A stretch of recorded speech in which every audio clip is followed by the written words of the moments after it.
This is going to be a video tutorial on how to enable or disable dark mode on Signal. I will be using the desktop app on a desktop PC for this. Let me jump over to Signal here.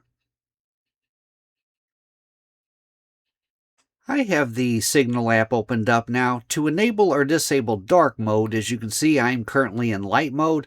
But to enable or disable dark mode, you want to go to Settings. I'm going to go off to the upper left-hand corner. There is a 3-bar hamburger menu up here. If you click on that, it opens and closes the side pane. You want to make sure that's open. Then you go down to the bottom, down to the little gear wheel. Click on the gear wheel. That will open up Settings.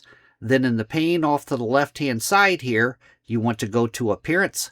Click on Appearance. Then on the center pane, right here, here is your theme. As you can see, I'm currently set to my system. My system must be in light theme, but if I click on that drop down, it gives me 3 options: system, light, or dark. If I click on dark, it goes to dark mode. I'm going to click on it again. I'm going to go to light. There is light mode.